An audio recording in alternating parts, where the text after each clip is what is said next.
प्रणाम साधकगण, जय माता रानी। स्वागत है आपका मेरे चैनल दिव्य पर। मैं योगिता रोज आपके साथ सप्तशती का पाठ करती हूँ। साधकगण, कवच, अर्गला, कीलक तीनों का पाठ करके जब मैं सप्तशती के अध्याय का पाठ करती हूँ तो वीडियो बहुत लंबी हो जाती है। तो जैसे हम सप्तशती प्रारंभ करते हैं तो पहले कवच, अर्गला, कीलक पढ़ते हैं। ऐसे ही आप जब इस एकादश पाठ का प्रारंभ करिएगा तो आप पहले कवच, अर्गला, कीलक ये तीनों पढ़ लीजिएगा। पढ़ने के बाद या फिर आप मेरी वीडियो जो मैंने अलग से कवच, अर्गला, कीलक की डाल रखी है वहाँ पे जाकर उसको सुन लीजिएगा। फिर आप इस एकादश पाठ का श्रवण करिएगा।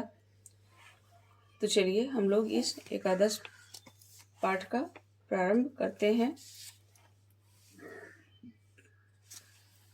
एकादशो अध्याय, देवताओं के द्वारा देवी की स्तुति तथा देवी द्वारा देवताओं का वरदान। ध्यानम। मैं भुवनेश्वरी देवी का ध्यान करती हूँ। उनके श्रीअंगों की आभा प्रभात काल के सूर्य के समान है और मस्तक पर चंद्रमा का मुकुट है। वे उभरे हुए स्तनों और 3 नेत्रों से युक्त हैं।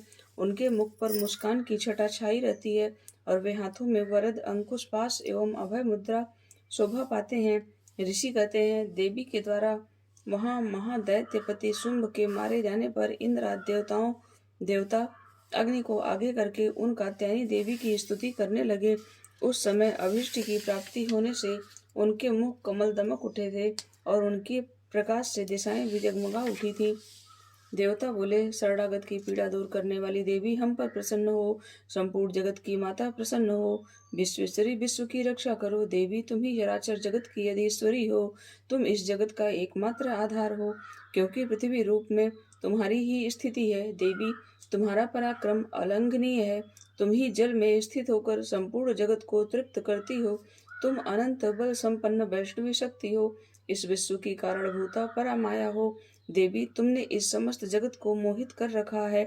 तुम ही प्रसन्न होने पर इस पृथ्वी पर मोक्ष की प्राप्ति कराती हो। देवी, संपूर्ण विद्याएं तुम्हारे ही भिन्न भिन्न स्वरूप हैं। जगत में जितनी स्त्रियां हैं वे सब तुम्हारी ही मूर्तियां हैं। जगदम्ब, एकमात्र तुमने ही इस विश्व को व्याप्त कर रखा है। तुम्हारी स्तुति क्या हो सकती है। तुम तो अस्तमन करने योग्य पदार्थों से परे एवं परावाणी हो। जब तुम सर्वस्वरूपा देवी स्वर्ग तथा मोक्ष प्रदान करने वाली हो तब इसी रूप में तुम्हारी स्तुति हो गई। तुम्हारी स्तुति के लिए इससे अच्छी उक्तियां और क्या हो सकती हैं।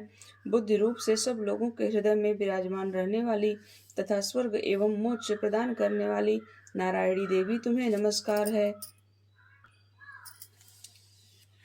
कला, काष्ठा आदि के रूप में क्रमशः परिणाम की ओर ले जाने वाली तथा विश्व का उपसंहार करने में समर्थ नारायणी, तुम्हें नमस्कार है। नारायणी, तुम सब प्रकार का मंगल प्रदान करने वाली मंगलमयी हो। कल्याणदायिनी शिवा हो।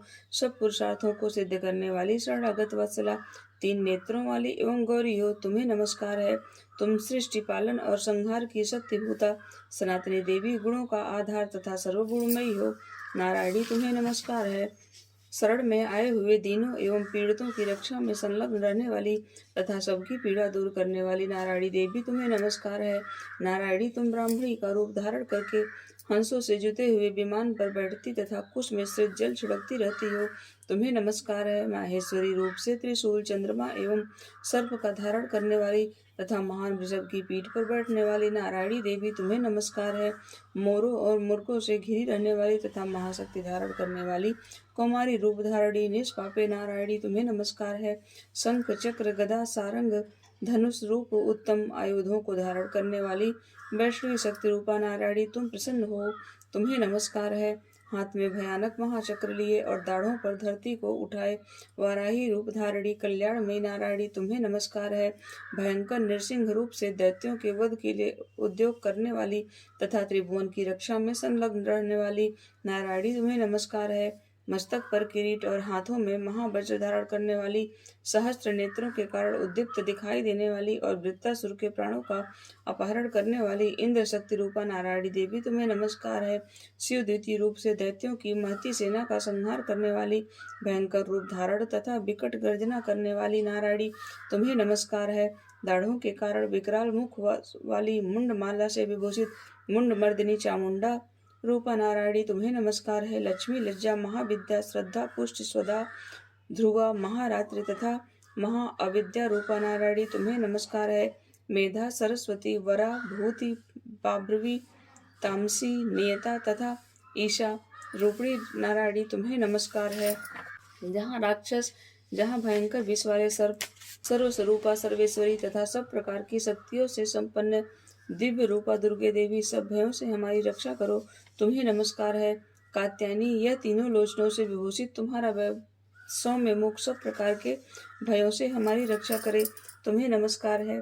भद्रकाली, ज्वालाओं के कारण विकराल प्रतीत होने वाला, अत्यंत भयंकर और समस्त असुरों का संहार करने वाला तुम्हारा त्रिशूल भय से हमें बचाए, तुम्हें नमस्कार है। देवी, जो अपने ध्वनि से संपूर्ण जगत को व्याप्त करके दैत्यों के तेज नष्ट किए देता है, वह तुम्हारा घंटा हम लोगों के पापों से उसी प्रकार रक्षा करे जैसे माता अपने पुत्रों के बुरे कर्मों से रक्षा करती है। चंडिके, तुम्हारे हाथों में सुशोभित खड्ग जो असुरों के रक्त और चर्बी से चर्चित है, हमारा मंगल करे, हम तुम्हें नमस्कार करते हैं। देवी, तुम प्रसन्न होने पर सब रोगों को नष्ट कर देती हो और कुपित होने पर मनोवांछित सभी कामनाओं का नाश कर देती हो। जो लोग तुम्हारी शरण में जा चुके हैं उन पर विपत्ति तो आती ही नहीं, तुम्हारी शरण में गए हुए मनुष्य दूसरों को शरण देने वाले हो जाते हैं। देवी अंबिके, तुमने अपने स्वरूप को अनेक भागों में विभक्त करके नाना प्रकार के रूपों से जो इस समय इन धर्मद्रोही दैत्यों का संहार किया है, वह सब दूसरा कौन कर सकता था। विद्याओं में ज्ञान को प्रकाशित करने वाली, शास्त्रों में तथा आदि वाक्यों में तुम्हारे सिवा और किसका वर्णन है, तथा तुमको छोड़कर दूसरी कौन ऐसी शक्ति है जो इस विश्व को अज्ञान में घोर अंधकार से परिपूर्ण ममता रूपी गड्ढे में निरंतर भटका रही है। जहाँ राक्षस, जहाँ भयंकर विष वाले सर्प, जहाँ शत्रु, जहाँ लुटेरों की सेना और दावानल हो, वहाँ तथा समुद्र के बीच में भी साध रहकर तुम विश्व की रक्षा करती हो। विश्वेश्वरी, तुम विश्व का पालन करती हो, विश्वरूपा हो, इसलिए संपूर्ण विश्व को धारण करती हो। तुम भगवान विश्वनाथ की भी वंदनीय हो। जो लोग भक्ति पूर्वक तुम्हारे सामने मस्तक झुकाते हैं, वे संपूर्ण विश्व को आश्रय देने वाले होते हैं। देवी, प्रसन्न हो, जैसे इस समय असुरों का वध करके तुमने शीघ्र ही हमारी रक्षा की है, उसी प्रकार सदा हमें शत्रुओं के भय से बचाओ। संपूर्ण जगत का पाप नष्ट कर दो और उत्पात एवं पापों के फल स्वरूप प्राप्त होने वाले महामारी आदि बड़े बड़े उपद्रवों को शीघ्र दूर करो। विश्व की पीड़ा दूर करने वाली देवी, हम तुम्हारे चरणों पर पड़े हुए हैं, हम पर प्रसन्न हो। त्रिलोक निवासियों की पूजनीय परमेश्वरी, सब लोगों को वरदान दो। देवी बोली, देवताओं, मैं वर देने को तैयार हूँ, तुम्हारे मन में जिसकी इच्छा हो वह वर मांग लो। संसार के लिए उस उपकारक वर को मैं अवश्य दूंगी। देवता बोले, सर्वेश्वरी, तुम इसी प्रकार तीनों लोकों की समस्त बाधाओं को शांत करो और हमारे शत्रुओं का नाश करती रहो। देवी बोली, देवताओं, वैवस्वत मनवंतर के 28वें युग में शुंभ और निशुंभ नाम के 2 अन्य महादैत्य उत्पन्न होंगे। तब मैं नंदगोप के घर में उनकी पत्नी यशोदा के गर्भ से अवतीर्ण हो विंध्याचल में जाकर रहूंगी और उक्त दोनों असुरों का नाश करूंगी। फिर अत्यंत भयंकर रूप से पृथ्वी पर अवतार ले मैं वैप्रचित नामक वाले दानवों का वध करूंगी। उन भयंकर महादैत्यों का भक्षण करते समय मेरे दांत अनार के फूल की भांति लाल हो जाएंगे। तब स्वर्ग में देवता और मर्त्यलोक में मनुष्य सदा मेरी स्तुति करते हुए मुझे रक्तदंतिका कहेंगे।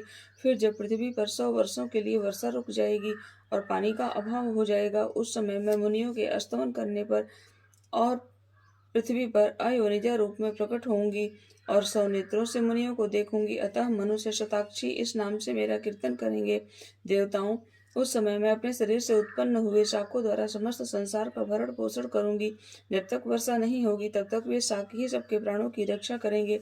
ऐसा करने के कारण पृथ्वी पर शाकंभरी के नाम से मेरी ख्याति होगी। उसी अवतार में मैं दुर्गम नामक महादैत्य का वध भी करूंगी। इससे मेरा नाम दुर्गा देवी के रूप से प्रसिद्ध होगा। फिर मैं जब भीम रूप धारण करके मुनियों की रक्षा के लिए हिमालय पर रहने वाले राक्षसों का भक्षण करूंगी, उस समय सब मुनि भक्ति से नतमस्तक होकर मेरी स्तुति करेंगे। तब मेरा नाम भीमा देवी के रूप में विख्यात होगा। जब अरुण नामक दैत्य तीनों लोकों में भारी उपद्रव मचाएगा, तब मैं तीनों लोकों के हित करने के लिए 6 पैरों वाले असंख्य भ्रमरों का रूप धारण करके उस महादैत्य का वध करूंगी। उस समय लोग भ्रामरी के नाम से चारों ओर मेरी स्तुति करेंगे। इस प्रकार जब जब संसार में दानवी बाधा उपस्थित होगी, तब तब अवतार लेकर मैं शत्रुओं का संहार करती रहूंगी।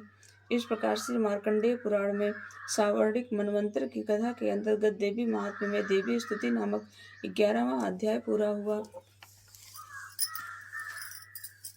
जय माता रानी। साधकगण, इस प्रकार आज 11वां अध्याय पूरा हुआ। कल हम लोग 12वें 13वें अध्याय का भी पाठ करेंगे। इसके साथ ही हमारी सप्तशती पूर्ण हो जाएगी। साधकगण, हमारी सप्तशती बहुत से महात्म्य से भरी हुई है। आप इसका पाठ नवरात्र में जरूर करिए। भले ही एक ही बार कर पाइए, अगर संभव हो तो पूरे सप्तशती का पाठ नवरात्र में 9 दिन करिए।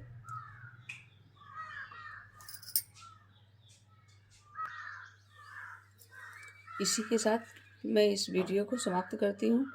मुझे पूर्ण विश्वास है कि आप लोगों को मेरी वीडियो अच्छी लग रही होगी।